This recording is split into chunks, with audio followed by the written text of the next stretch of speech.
Lesson objectives. First, know who is a Filipino citizen under the 1987 Constitution. Second, deepen understanding of the values, traits, and characteristics that make up the Filipino national identity. Third, reflect on how a national identity influences one's political self-concept. Introduction. Who is a Filipino? A Filipino is a citizen or person identified with the Philippines, an archipelago nation in Southeast Asia. So, in this sentence, so we all know nga, very understandable na ni siya kay. So, ang a Filipino, mo ni siya ang citizens or a person identified with the Philippines. So, kita. Because we all know nga we lived in the Philippines. Filipinos known for their resilience, strength, and positive outlook even in the face of challenges. So, this is very true. Nga, ang Filipino known sila sa Filipino citizenship by birth. Filipinos are either natural born or naturalized citizens of the Philippines. Leon 2011. This citizenship may be acquired either by birth, involuntary method, or by naturalization or voluntary method. The former or founder government by the principles of jus sanguinis and jus soli. Filipino citizenship by birth. Natural-born Filipino citizens are those who are citizens of the Philippines from birth without having to perform any act to acquire or perfect their Philippine citizenship. Jus sanguinis. A principle states that the person shall acquire the citizenship of the place wherever he or she was born. Jus soli. A principle states that the person shall acquire the citizenship of the place wherever or she was born. Natural born.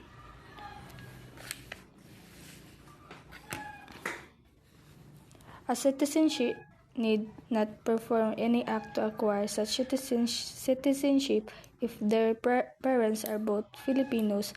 Then from the moment of their birth, they will automatically acquire Filipino citizenship. Filipino citizenship by naturalization. Foreign nationals may naturalize as Philippine citizens after meeting a minimum residence requirements, usually 10 years, acquiring real estate, demonstrating proficiency in either English or Spanish as well as a Philippine language. The concept of nationalism and identity. A particularly territory should ideally share a common sense of identity hedge on a common language, historical experience, and distinct cultural background. So it means that the concept of nationalism and the identity introduces the core idea that a nation's identity is built upon shared cultural elements like language, history, and cultural practices within a specific geographical area. Next is citizens. The existence of a common citizenship is a more piece in the puzzle depicting the picture of the Filipino identity. So this emphasizes the role of shared citizenship in forming a national identity, particularly focusing on the Filipino context.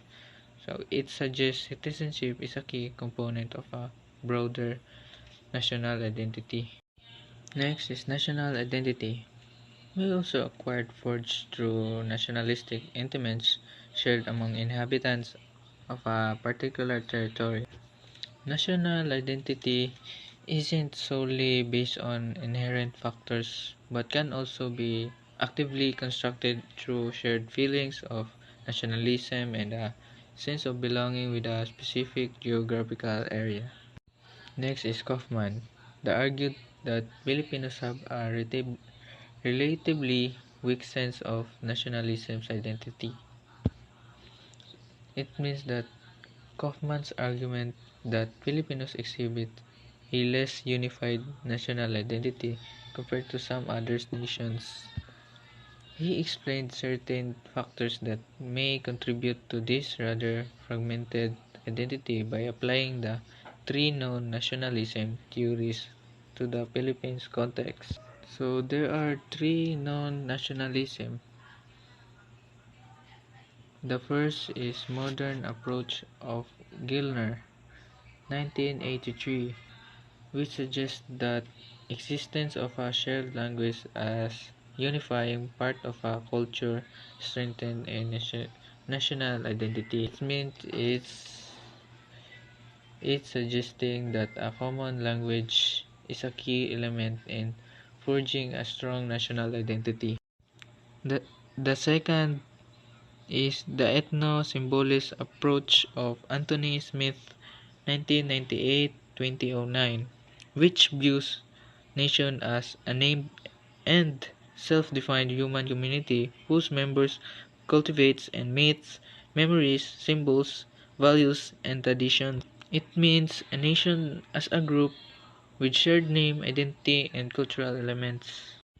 The third one is the sociological approach of Charles Daly, 2005, and Andreas Weimer, 2002, who posit that national identity emerged from social interaction between governing elites and citizens, where, where the former affords protecting and security to the latter in exchange for government benefits.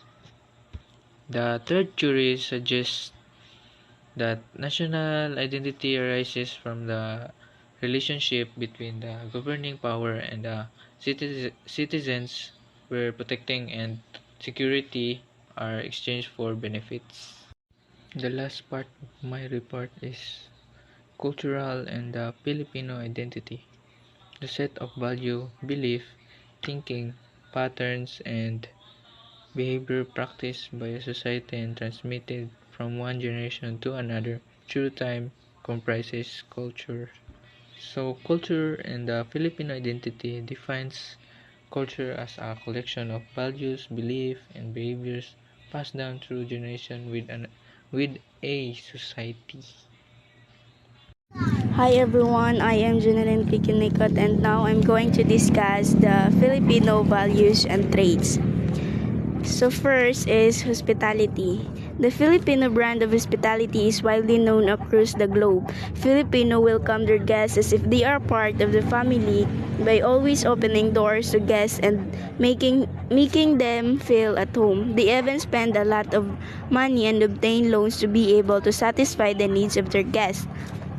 So hospitality is the one of the most popular quality of Filipinos. So Filipinos are usually friendly and welcome eternal guests, and this achievement also the reason why ang foreigners is magsigig balik-balik sa atong countries aside from its natural destinations. Second, respect for elders. Filipino give high regard to elders whether they are related or not. As a children, Filipino are taught to greet their elders by politely taking the letters hand to their foreheads, uttering mano po. So respect elders. So the mano po gestures is dili lang nato makita sa kabataan but also with the people of all ages. Filipinos will always use the words mano po and mano po gestures to show respect to someone who's older than us. Third, close family ties. Filipinos are keen on keeping and fact familiar relationship even if their children are already emancipated.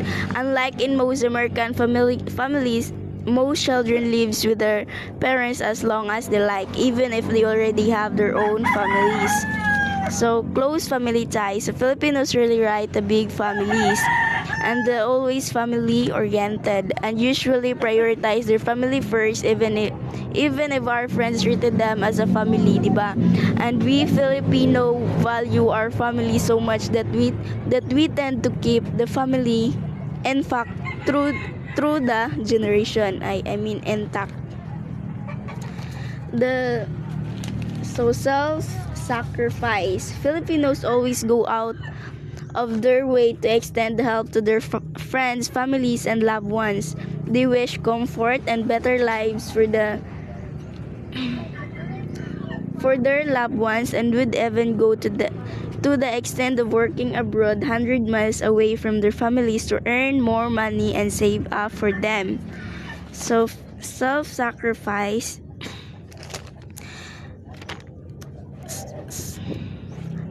so Filipinos are really willing to make a big sacrifices just to make sure that their loved ones will have a good life, and also our parents, they will do anything just to give us a brighter future.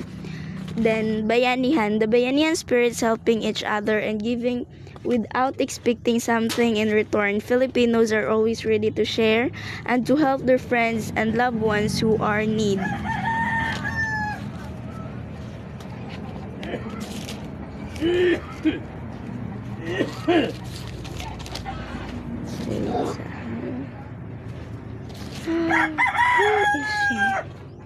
So bayanihan is the core essence obey to the Filipino culture.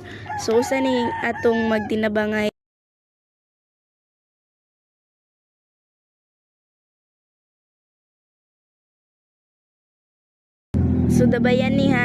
So bayanihan is the core essence obey to the Filipino culture. Usa ni atong magtidabangay og alsa sa balay nga made of bamboo and nipa. Like magdinabangay ang usa ka community, like kanang naay cooperation jud, like pushing a passenger jeepney, or kanang naay masunog magtinabangay ang neighbor or people work together to accomplish a goal. Then bahala na attitude. This phrase is said to have originated from Bathala na, where Bathala means God and the praise means leaving everything into God's hands. So bahala na attitude. So this kind of attitude is kanang helpless na ta, and we tend to act like dili na to kayang sumbaro na tong problema or something, and we simply let it fates that what will happen. Like musulti na tag bahala na si Batman. Like the Filipinos expressions means whatever will happen. Then colonial mentality. This trait is often frowned upon among Filipinos, but it is actually often unconsciously practiced by Filipinos. It connotes a lack of patriotism and the attitude where Filipinos favor foreign product more than their own.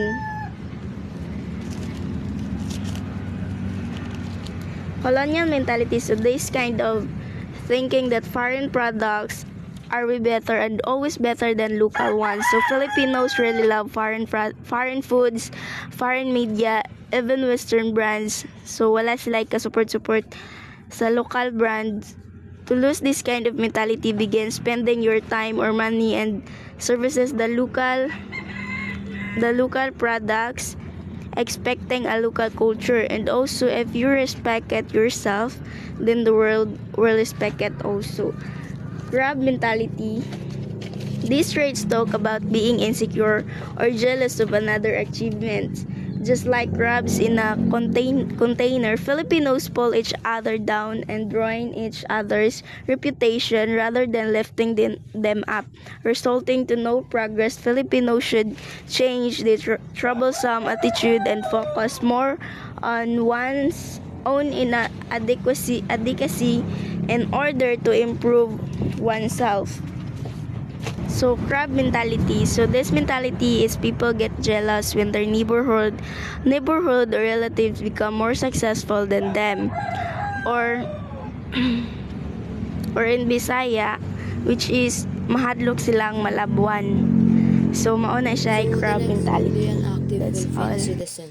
A good Filipino citizen should be aware of the current events and participate in government programs that aims for country protection and development.